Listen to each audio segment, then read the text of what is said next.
I think it's been really interesting to see how shocked people are by the term trad wife and how they seem to think it's some new way of living, like it's some unprecedented new trend. Like, have you seen these millennial and Gen Z girls? They just want to be at home with their kids. They want to have husbands and they want to take care of their husbands. They want to cook and they want to clean and they want to wear dresses. It's insane. When in reality, it's literally like the oldest lifestyle in the book. The women who criticize housewives as insane are jealous. They know that housewife women are superior to them. They are better, and rather than try and improve themselves to reach that level, they prefer to tear them down. Why do I say that housewife women are superior? Well, first of all, they possess something that most modern women do not have, which is a capacity to trust. When you stay at home, you are not developing your career. That's a lost opportunity for a woman, and as the feminists correctly point out, that puts her in a vulnerable position. She's dependent upon her husband for finances, so what's going to happen to her if the relationship breaks down? What happens if he becomes abusive? It's smarter to keep working, that way you have your own money, you always have a backup plan. I understand that this sounds like it makes logical sense, but don't you see that it's actually planning for failure? Instead of working towards your shared goals as a couple because you assume you're going to succeed, your energy is being siphoned off into your little side project, and that's a very ugly trait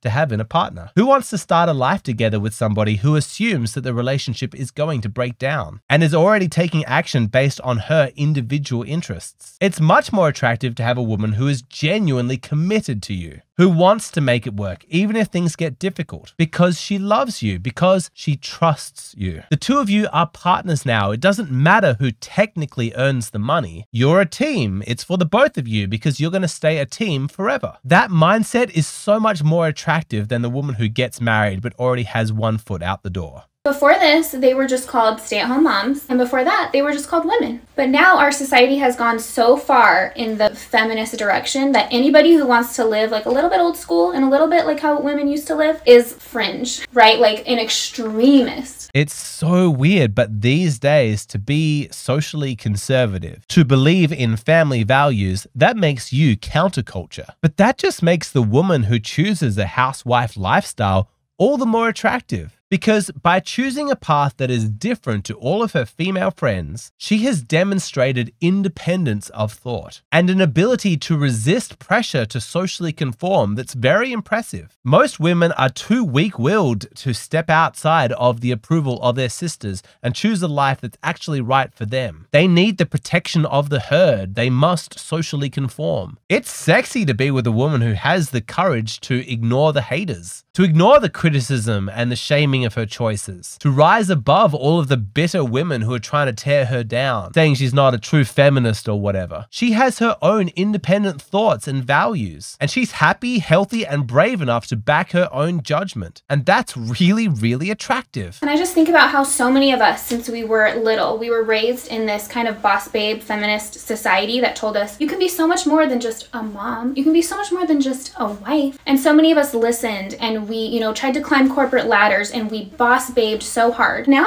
like, we're a little bit boss babed out. And some of us want to go a little bit more back to our roots, to our ancestors, to the women who came before us and live a little bit more, like they did. And yes, we also appreciate cute dresses. The audacity. So call them trad wives, call them stay-at-home moms, call them whatever you want. But just know that no matter how much you try and push the career and the boss babe and the feminist lifestyle onto women, there will always be women who naturally want a more traditional lifestyle, just like the billions of women who came before us. I wish more women understood this, that it takes courage to be normal, to be mediocre, to be average.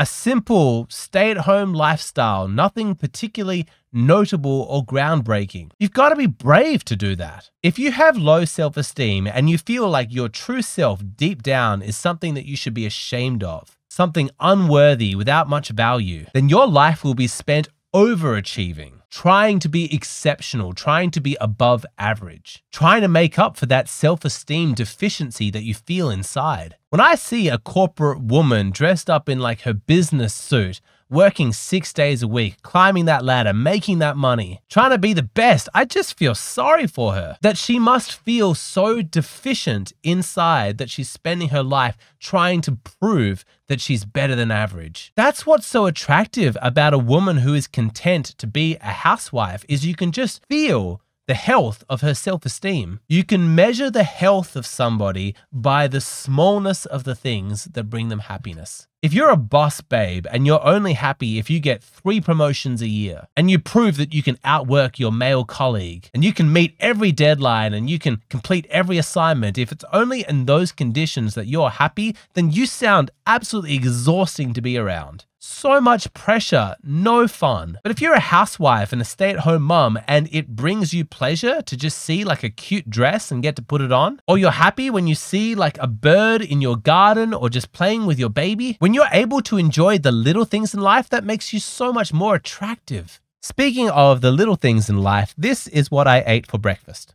And by eating meals like this, I was able to lose 10 kilograms in 6 months. Check me out. This is the before and this is the after. This September is weight loss month, where I have a long video that explains my entire weight loss journey, how I changed my diet, what I learned about exercise, how I cracked the code so that I'm able to maintain this weight indefinitely. This video is exclusive to my Patreon, so if you've been thinking about beginning your own weight loss journey and you want some information or some inspiration, come check it out. As a special bonus, I will show you how I made this breakfast. That's right, Alexander Grace is now doing cooking, like recipe videos. I show you all of the ingredients, how to prepare this meal, and I offer the explanation for why this meal helped me lose weight. That's one of the bonus videos. I'm releasing weight loss stuff from my life all through September. So if you want access to that, come over to Patreon. Okay, back to the video.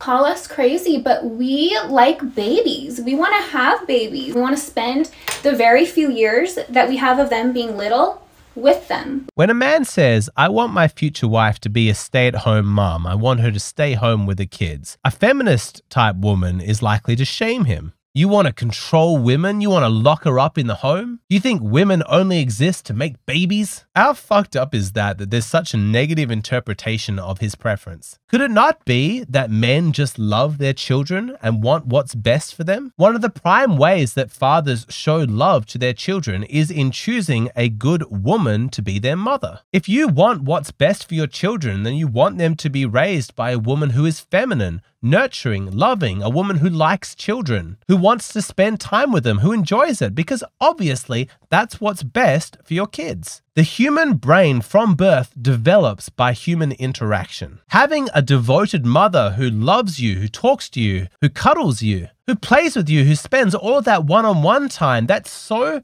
much superior to the experience that a baby is getting if they're put into daycare amongst 30 other children and there's like 3 adults. The early years are so important for attachment. Building a child's sense that they are valuable, that they are loved, that they are safe in the world. The research is clear. If you put a child in daycare too early, it damages their cognitive skills, and they're more likely to act out and be angry later on. And as a dad, it's on you too, absolutely. Spend your weekends playing with your children, expose them to healthy masculinity. But of course men are going to find women who want to be mothers, who like children, who enjoy that aspect of their femininity attractive. We want the best for our children. That's why we have that preference. And I guess what? That makes us patriarchal monsters? We like cooking, we like running a home, we like supporting our husbands and having good marriages. I know it's a shock because it runs counter to all of the propaganda that we've been fed, but some women enjoy being in the supportive role. That's what they want. That's where they're comfortable. That excites them. Being feminine, cooking delicious meals for her family, maintaining a beautiful, tidy home, that's enjoyable. Certainly more enjoyable than the corporate grind and all the hustle and stress of working a 9 to 5. And women who can openly express that they have this preference, that they enjoy doing these feminine duties, those women are very attractive because they know themselves. They're in touch with their own femininity, their womanhood. It means that they understand